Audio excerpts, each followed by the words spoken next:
And here we are, right at the end with our final presentation for our grade 12s. There's section B. They did have the longest task after all.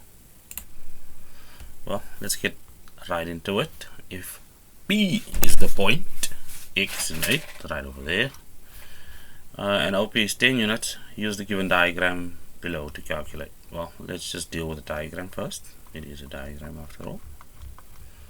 So you can see, if we drop an altitude down there, that'll turn into 8, and this will be X, which should be a negative value when we deal with it. So let's just duplicate the work we just did. So that's 8, that'll be X, and then using Pythagoras we'll have that X squared is equal to 10 squared minus 8 squared. Let's quote the fellow, and that's just 100 minus 64, so this will be 36. Lastly, X will be equal to plus or minus 6, which means for our purposes we need the negative 6 because it's on the left hand side. Negative 6. Well, so we've got that figured out. Now we can have a look at our ratios that are required of us, and obviously tan of theta in this case will be opposite over adjacent. So tan of theta is just equal to 8 over negative 6, which simplifies to 4 over negative 3, which is right because it's in the second quadrant where tan is negative. How about cosine of 2 theta? Well, we use a formula sheet, and you can choose anyone. You don't have to use the version of cosine theta that I chose, which was cosine squared of theta minus sine squared of theta. And then with our substitutions we'll have negative 6 over 10 adjacent obviously over hypotenuse. Remember, that's all squared, minus of course 8 over 10, and that is all squared as well. What we'll have over here is then 36 minus 64 over 100, because we have a common denominator, and that's 100. Let me just fix that, which will simplify into negative 28 over 100, and further simplify to negative 7 over 25. That feels about right. Okay, mark allocation for this, well, that's just worth 2 marks.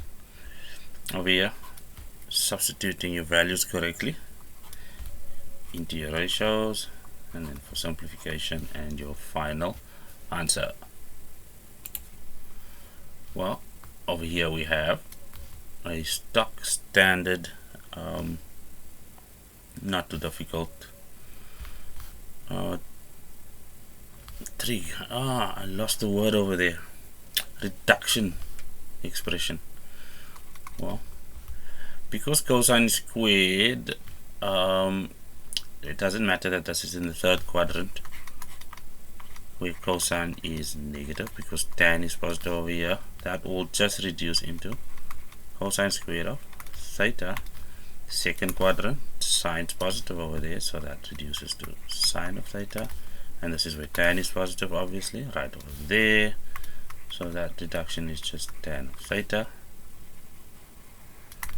Sine of 360 minus theta would be negative, and that is obviously negative sine of theta, because that's where tan is positive in the third quadrant. Now we can have a look at what's happening over here. Well, that's just going to cancel out, as they would say. The negatives turn positive, and then we are left with cosine squared of theta.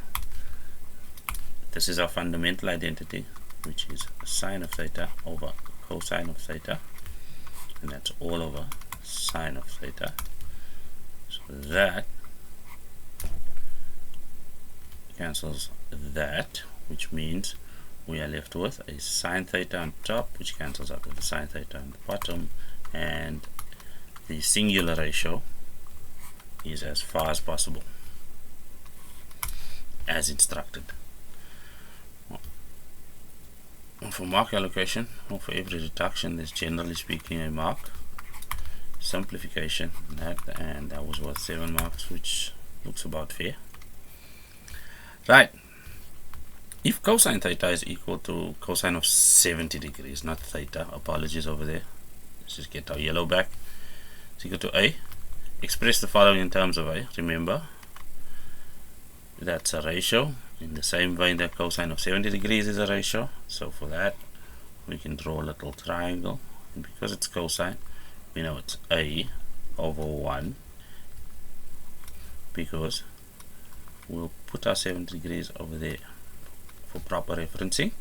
And then if you complete your Pythagorean or use Pythagoras, we'll find that the third side is the square root of 1 minus a squared. And just for completion's sake, well, calculating that angle is easy. It is oftentimes useful to do that ahead of time. So let us deal with the ratios being asked of us.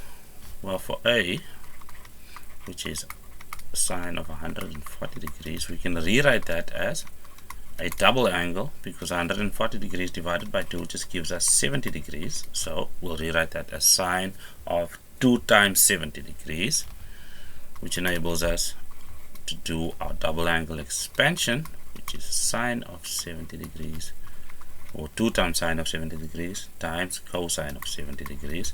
And now we can just read off of the diagram we've created for ourselves, and that's equal to 2 times, well, sine of 70 is going to be opposite of hypotenuse, which is just the square root of 1 minus a squared, and that is obviously multiplied by cosine of 70, which we already know to be a, and that as it stands is good enough.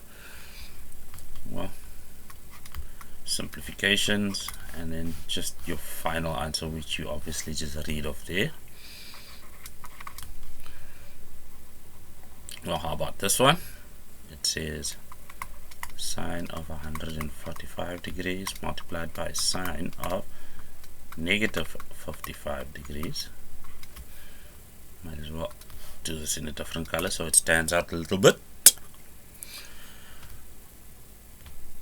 Well, this one looks interesting. Let's deal with the one at the back first. That's going to be negative sine of 55 degrees. How about that? Well, for that we have a reduction. It's going to be sine of 180 degrees minus 35 degrees.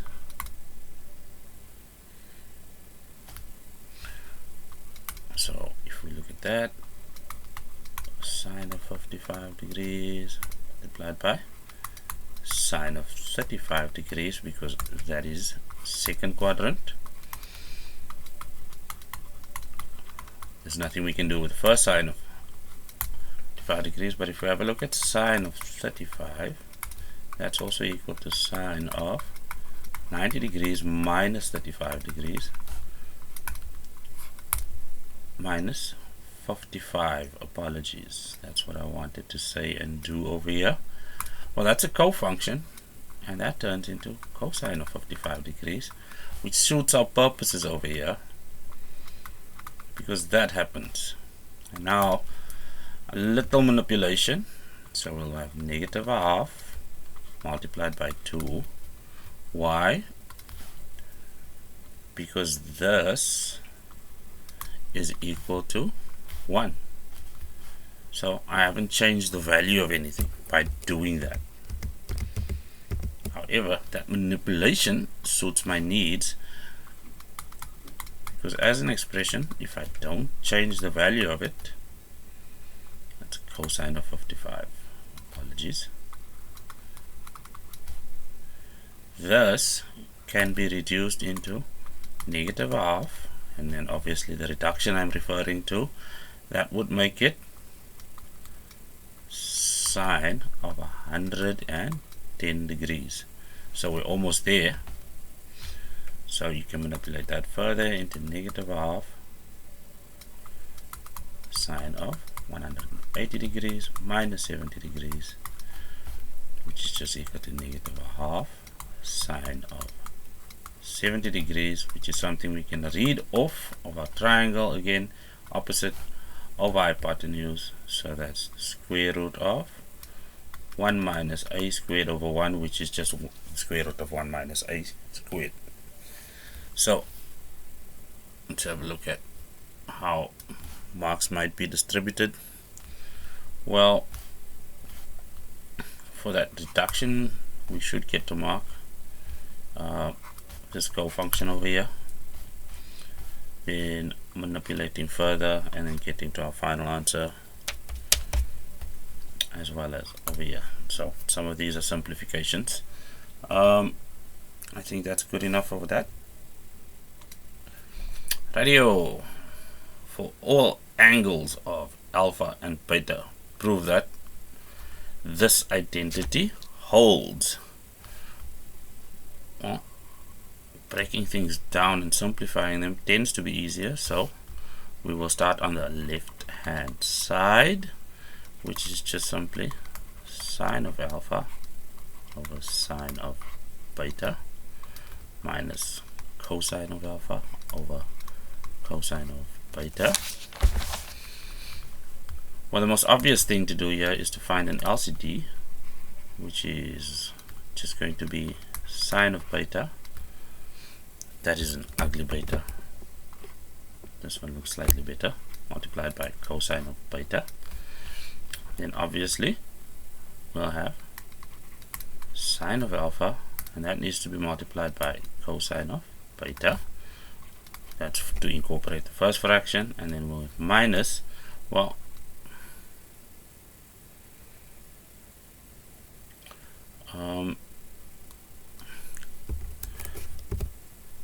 let's just get that right,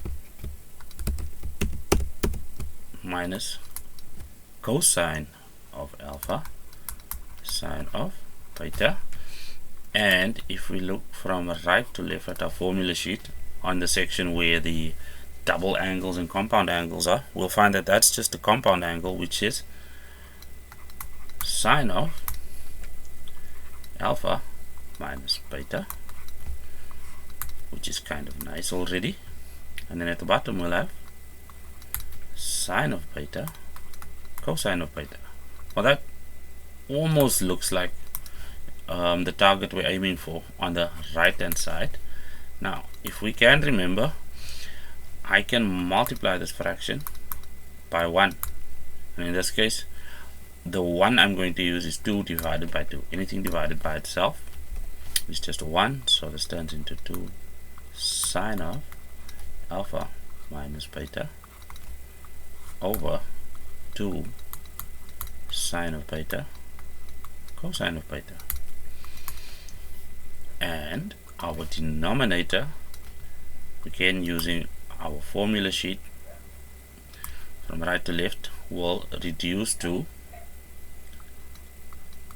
sine of 2 beta, and then our numerator remains the same, and that is equal to the right hand side. Well, LCD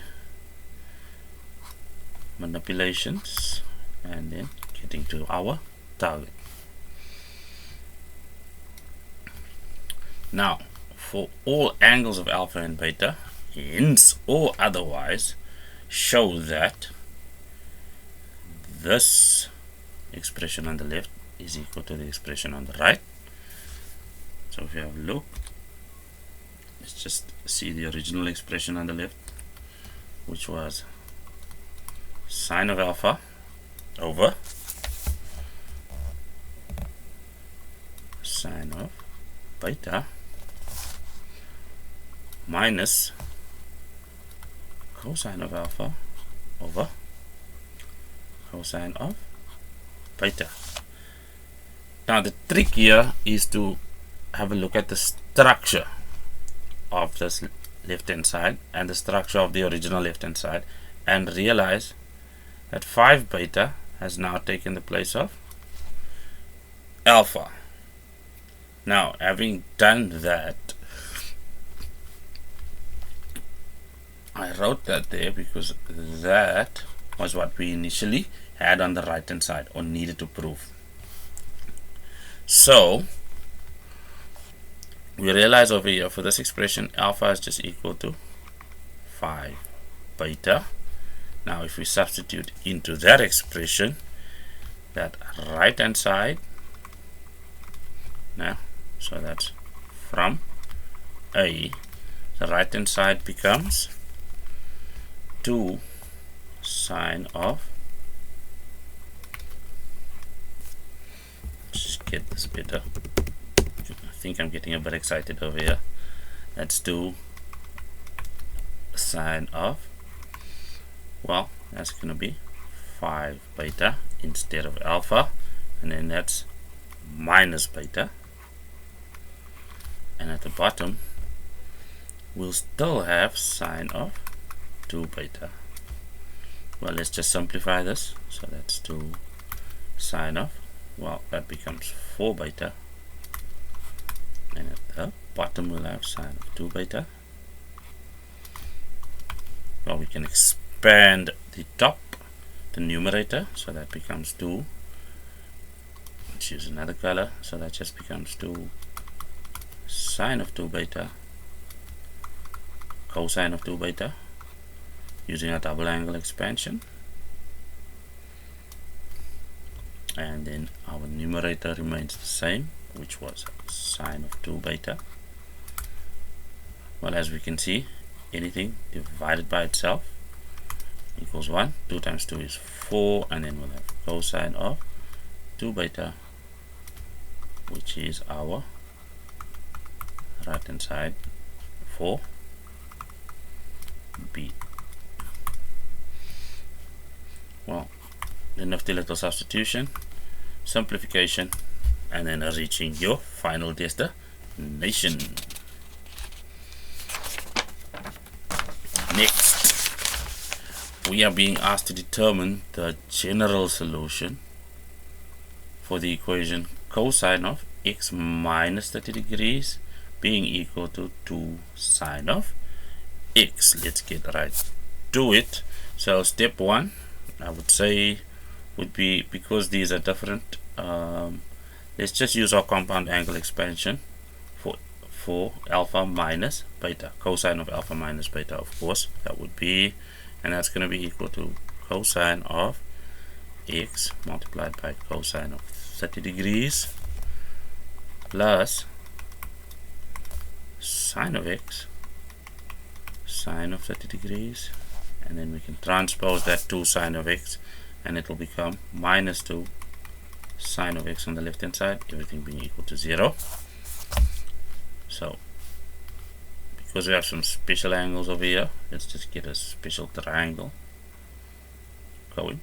So that's 30 degrees, 1, 2, 3 rooted. So cosine of 30 will be the square root of 3 over 2 multiplied by cosine of x plus, well, sine of 30 is just a half, as we can see, opposite over hypotenuse, multiplied by sine of x, and that's all minus 2 times sine of x, all being equal to 0.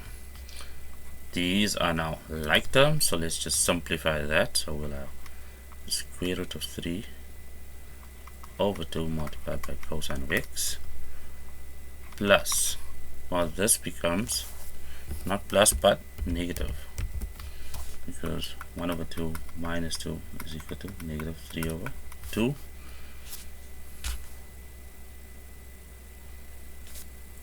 So if we have a look at that, that becomes, as I say, minus 3 over 2 multiplied by sine of x to 0.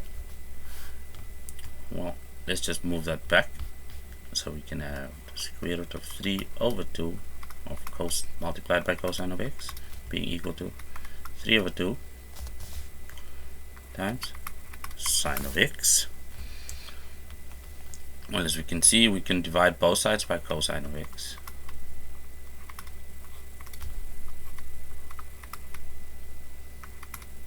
And then let's just use a different color we'll multiply this side by 2 over 3. Same is true over here, 2 over 3. So those will cancel, and what we'll have or be left with is the square root of 3 over 3 being equal to sine over cos is just tan of x. That of course can be written as such, tan of x as 1 over square root 3, which makes this special triangle available to us again, because we can see over here tan of 30 is 1 over 3, which means our reference angle is equal to 30 degrees. And because tan is positive and its period is just 180 degrees, our solution is simple, or our general solution is simple. Our reference angle being x, apologies. Thusly, x is equal to 30 degrees plus 180 degrees multiplied by k, where k is a member of the integer family. And that's good enough, because if you have a look at the 30-degree angle, that's just going to rotate by 180 degrees, and then we'll have the other quadrant where tan is also positive. Remember our cos diagram. And then if we rotate again, we'll be back over here. So this suffices for the tan ratio in terms of its general solution. Right. So if we have a look at the next question before we move there, I think it becomes very important to remember the result over here, because boom, if we have a look at f of x, that's the left hand side of our previous equation, and if you look at g of x, that's the right hand side of our previous equation. So the solution is known even before we take a look at the question. We know that that's 30 degrees, and if we subtract 180 degrees because of our k value or our period, we know that that's going to end up being minus 150 degrees. Again, very important to pay attention to connected problems. Okay, so to get these values over there again, minus 150, and that is obviously going to be 30. We've done those. Write down the coordinates of A and C. Well, if we have a look at this, that is where cosine is a maximum, and we can see its amplitude is 1. Therefore, wait, they want A. So this is cosine of x minus 30, and that means our cosine function has moved 30 degrees to the right. So normally this would be at 90 degrees, but it's now at A would be 120 degrees, and obviously it's an x-intercept, so the y value is 0. C, on the other hand, would be the exact same thing, having shifted to the right. So that value of C is the minimum value on our cosine graph. So C is going to be negative 150. That is not how you make a 5. This is it. Minus 150 degrees and negative 1. So to recap, our cosine graph has shifted 30 degrees to the right. So whereas this value would have been normally at 90 with our mother graph of cosine x, it's now shifted to 120. So that's visually how we get to that.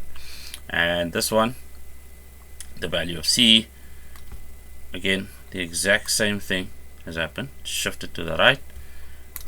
So we know the minimum value is negative 1. So, and C is maximum and minimum values, turning points respectively of f. I think that was shifted around, but in any case, that is how that is done. Moving right along. B. Determine the values of x in the given interval. That's between negative 180 and positive 180. So minus 150. Reminding myself.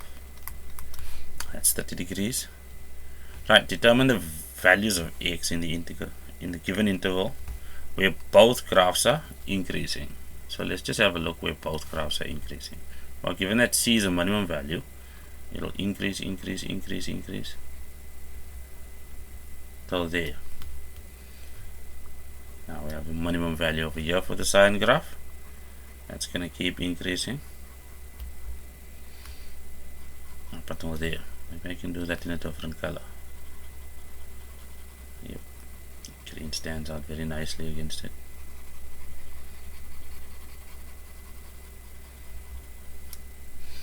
So now that we have those, it's a simple question of constructing a solution. So both graphs need to be increasing. So we can see here on that interval right up until there. So the question is just, where's this value? Now this is the sine graph, only its amplitude has been lifted and it has a minimum value, and then at this side at negative 90 degrees. So our solution is quite simple. X will be in between negative 90 degrees and 30 degrees, or stated more mathematically, x is greater than negative 90 and less than 30 degrees. Now the following asks us, where is f of x plus 10 degrees greater than g of x plus 10 degrees? So let's just have a look at, quite simply, where's f of x greater than g of x within this restricted domain? And if we have a look at it, it's this red area that we've already been using for the first of question B, this Latin one. So we are at Latin numeral number 2. So that goes from negative 150 to 30 degrees. So for this one, this is not the answer, ladies and gentlemen. X lies between these values, right? But now if I have a look at this f of x plus 10 and g of x plus 10, we don't need to be afraid of that. When there are values added to the x value within this functional notation, it means the graph has shifted to the left, which means for this we need to subtract 10 degrees here and subtract 10 degrees here.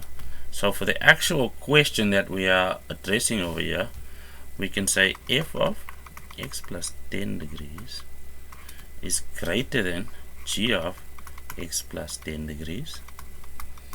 And then let's just have a look at our the answers over here. So that becomes negative 160 degrees because it shifted 10 degrees to the left, and that becomes 20 degrees because it shifted 10 degrees to the left. Both graphs having been shifted, right? That adapts that actual solution, and given that that is the actual answer, those are your 2 marks, those are your other 2 marks over there.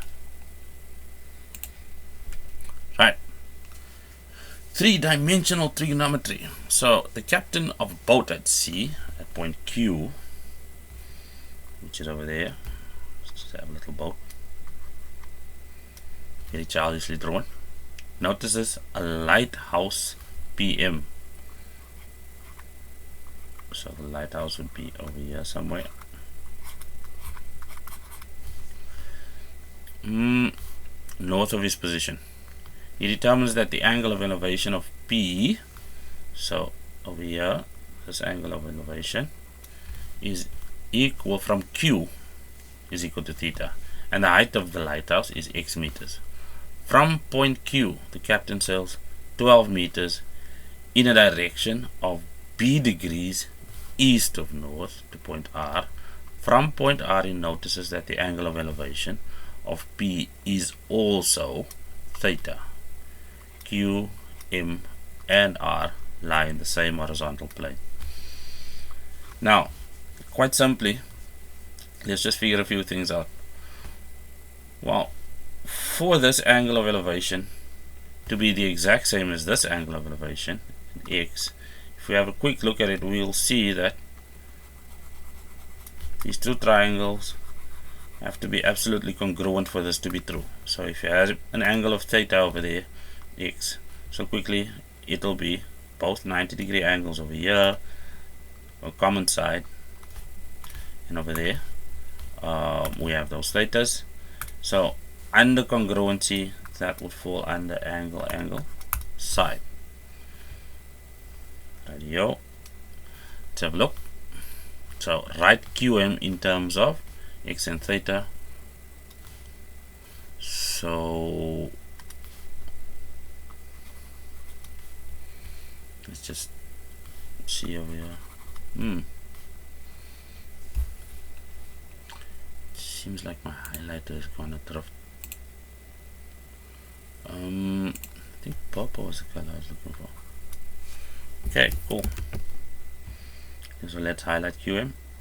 QM is that. So we want that in terms of alpha and X, which should be relatively straightforward. So let's see what those angles are. Okay, again. So from the vantage point of theta over here, X is the opposite side and QM is the adjacent side, which means opposite of adjacent is just tan. The tan can't stand on its own without an angle, so that's just going to be equal to X over QM. Therefore QM is going to be equal to X over tan theta, and that does the in terms of X and theta part. So that's good enough for that. So let's remember QM is equal to X over tan of theta, which means MR is also going to be equal to X over tan of theta. Well, if we want to prove that tan of theta is equal to cosine of beta divided by 6, we're going to need to work in this triangle. Well, on this side we can say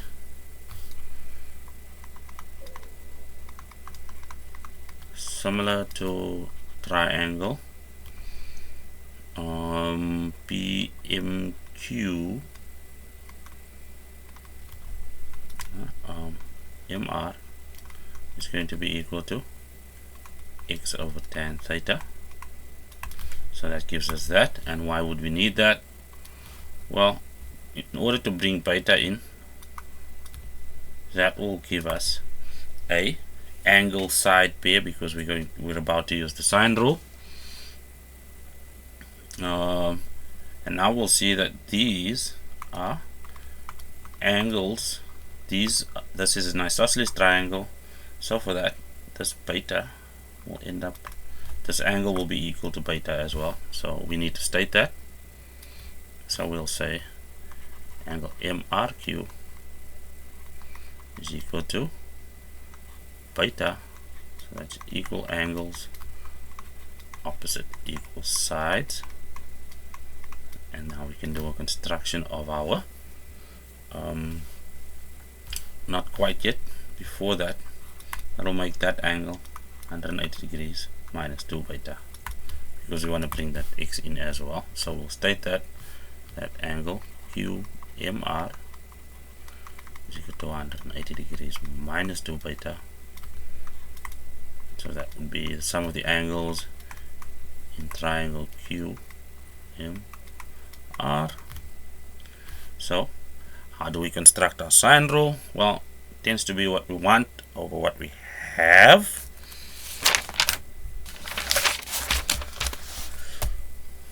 So we'll use our original QM because that contains tan. So QM over sine of angle QRM, which is this angle over here, will be equal to, well, QR over sine of angle QMR, which would be this pair over here.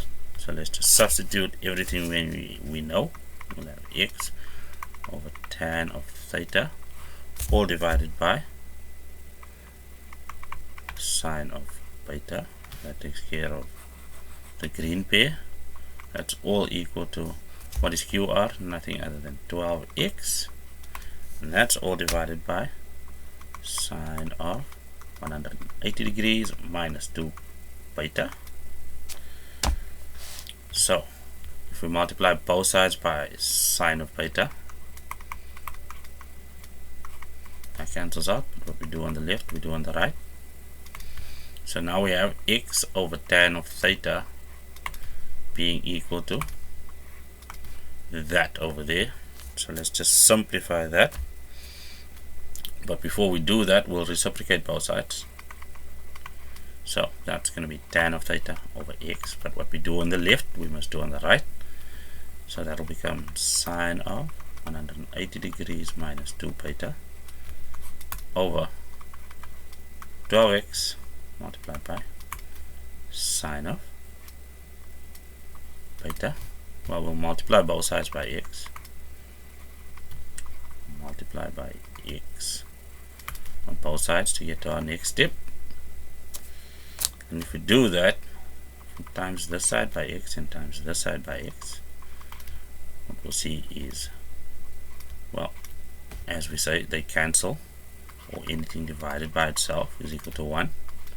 And then on the right hand side, the numerator needs to be reduced, so that becomes, let's just do that in a different color, something non-threatening like green.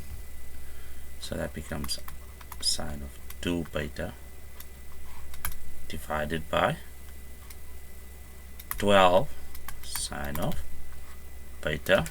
And then because we're running out of space, let's just do that, complete this in a linear fashion, which means we'll end up with tan of theta being equal to, well, that's a double angle expansion, so that becomes 2 sine beta cosine beta over 12 sine of beta.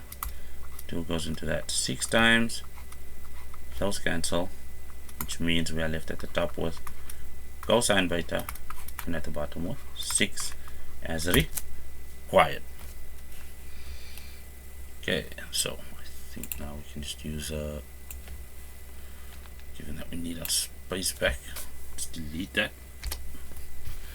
So if beta is equal to 40 degrees and QM is equal to 60 meters, calculate the height of the lighthouse, which means we need the value of x.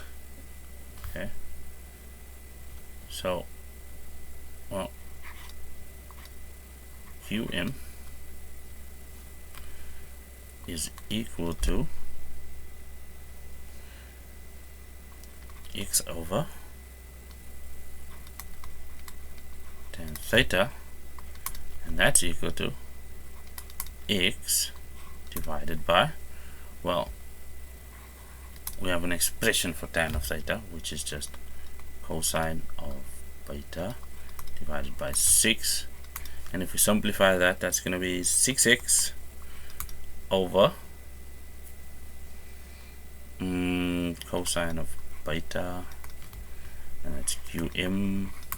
So let's simplify this even further. So we'll have 6x is equal to, well, qm multiplied by cosine beta, because we're multiplying both sides by cosine beta, and then, well, we can start simplifying here. Well, qm, we've been told, is equal to 60 meters. That's going to be multiplied by cosine of 40 degrees, and everything gets divided by 6. So that will give us the height of the lighthouse. And via the magic of the calculator, give me a sec. There we go. Almost there. Probably gonna edit this out. Delete. So 60 cosine 40. 6. Well, and through the magic of our calculator, we'll find that that is equal to, or roughly equal to, 7,66 04 and such. And what they want is to the nearest meter, so that rounds out to 8 meters, which sounds about right for the height of a lighthouse.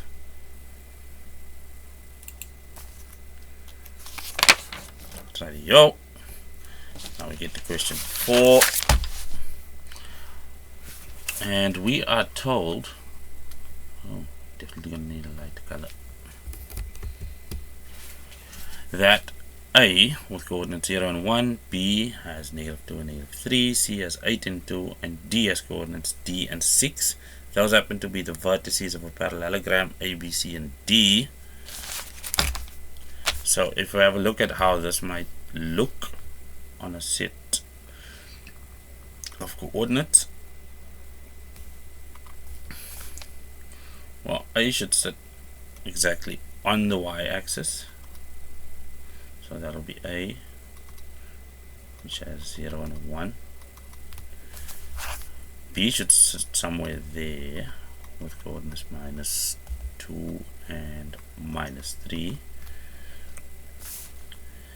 Then we have C, which should be way over here somewhere. And C has coordinates 8 and 2. And then our final one, we'll have a coordinate D at a height of 6. So let's imagine the height to be 6. Now remember, we've been told that this is a parallelogram. So given my scale, 6 should sit there somewhere probably. So let's just scratch that out. Okay. We know that line to be definite. But to that point D, with coordinates D and 6, that is sort of what we can construct for ourselves to help ourselves. And then we can just answer the questions as they come. So we need the gradient of BC, which is going to be these 2 points. So the gradient of BC is just going to be equal to, well, the difference in y values is 2 minus -3. And the difference in x values is just going to be 8 minus -2. And as we'll see, that is just going to be 5 over 10, which is going to simplify to 1 over 2.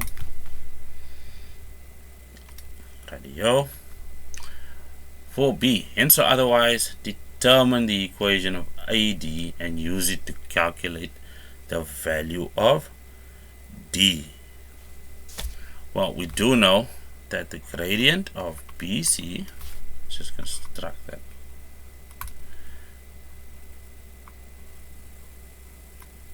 Again, what do we say? It's going to be A, B, C, and D. Well, we do know that the gradient of BC is going to be equal to the gradient of AD. And we'll state that to start off with. And why is that? Well, because those lines are parallel. We were told it's a parallelogram. So BC being parallel to AD is what justifies the statement. Well, we do know the gradient of BC, which is calculated to be 1 over 2. And then we will do substitution into our gradient formula for the gradient of AD, which has coordinates 6 minus 1. That's for A. And then A is, or for D. D is y coordinate, or x coordinate, is D. Remember, that's just 6 and D. So that's the Y value and that's the D value, and then we subtract. Well, what's A? That's going to be 0. Oh, so that's fortunate, because when we cross multiply, that is 5. So 5 times 2 gives us 10, and D times 1 just gives us D. So the value of D just happens to fall out. Now if we pay attention, we can see that the equation of AD has the line AD cutting the y-axis at A. So we already know the value of C. So that's it. And obviously we know the gradient, so that's just going to be 1 over 2x, and that's y of AD, or y with respect to AD. So the equation just falls out once we have the coordinates, or once we have that diagram. Not diagram. If we treat the line AD logically, as we are required. So determine the coordinates of F, the point of intersection of the diagonals. Oh, let's just get our eraser. It's probably going to need some space.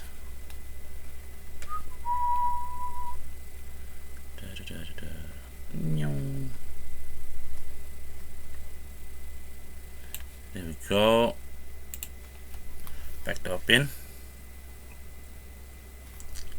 Well, for that, we should realize that the diagonals of a parallelogram bisect each other. So the midpoint of AC is going to be equal to the midpoint of BD. And just by pure inspection, the midpoint of AC, which is what they want, let's just get our reason over here. The diagonals bisect each other. By inspection, that's going to be 4 and 3 over 2.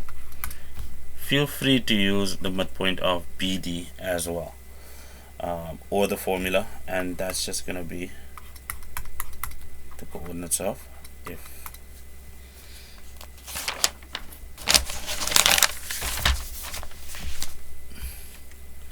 Radio.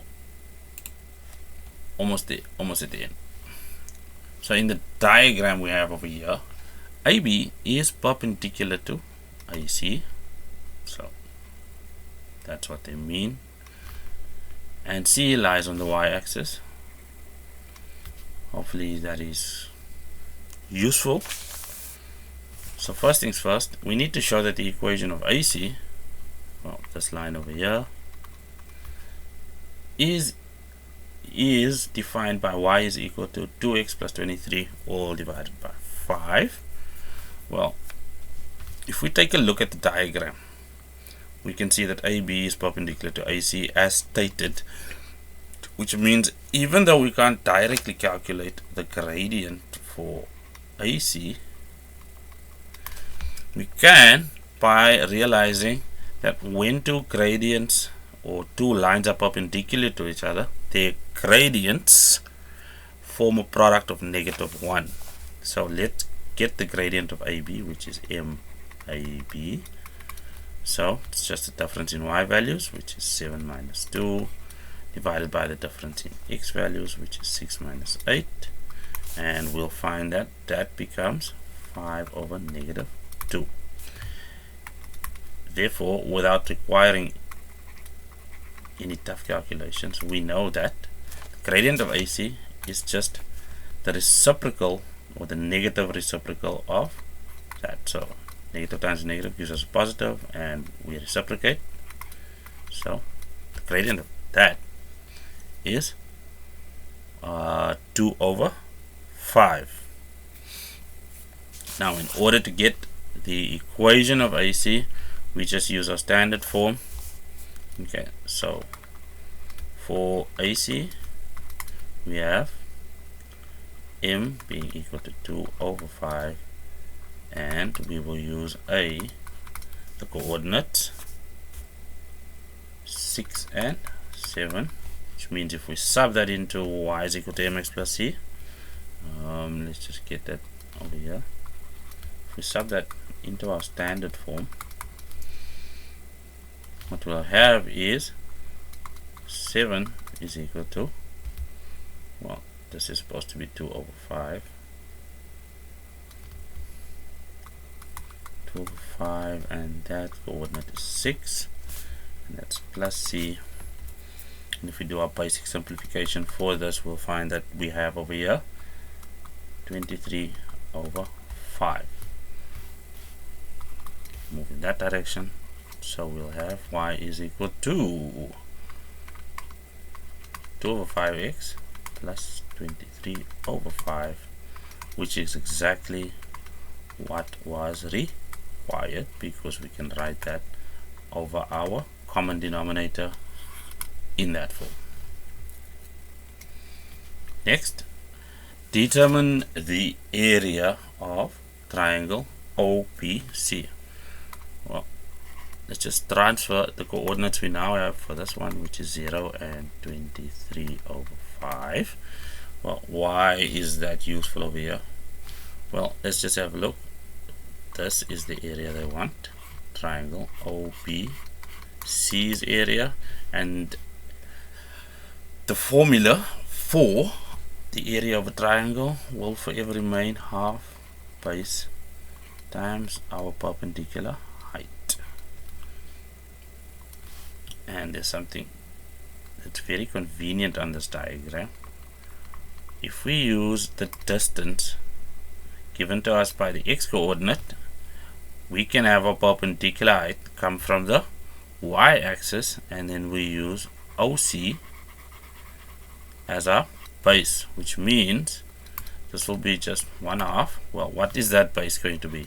Well, that's just going to be 23 over 5, because we're measuring it from the origin, which has 0 as a y coordinate as well. So that's our base, and that's multiplied by 8. And well, in fractional form, that just turns into 92 over 5 units squared.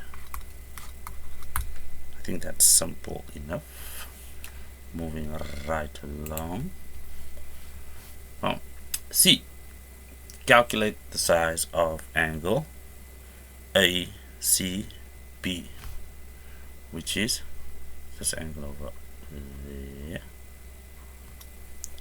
Right, in the diagram, now we are going to calculate the size of angle ACB. So for that, let's just draw two imaginary horizontal lines. Well, not quite imaginary. I think I can fix that. Yeah, I can do better. Here we go. Well, the purpose of that is just so we can transfer information around, so have it make more sense. Well, we do know that we can calculate the angle of inclination for any line from the perspective of the positive x-axis. So these lines sort of represent just a lifted x-axis, given that they are parallel to said axis. So the angle of inclination for AC is just going to be that angle. So let's just call that alpha. And then for BC, that's going to be our angle of inclination, but we actually need this one. So we'll call that beta, and then because of alt angles, we'll have beta in that fashion. So let's just have a look at how this would work.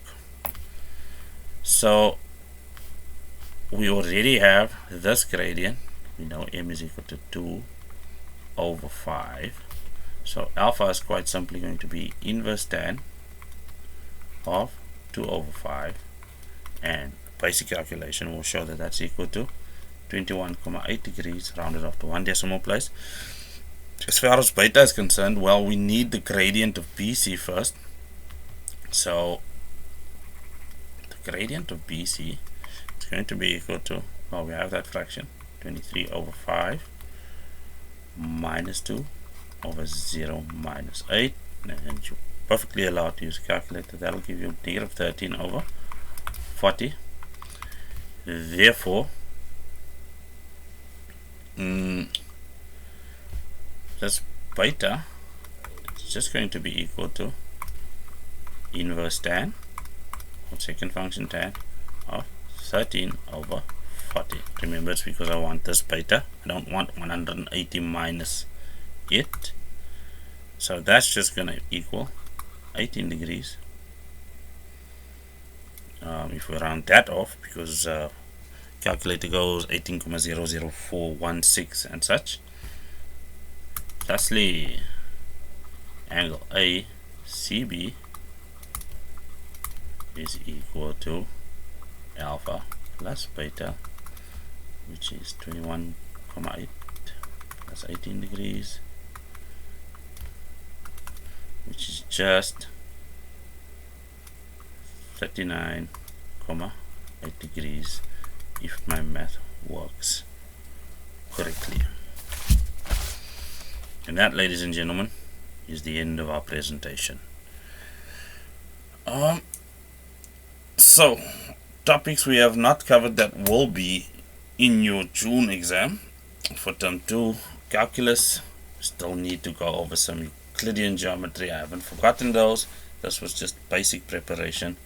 Hopefully it serves well to revise some grade 11 concepts, both this and our section A revision videos.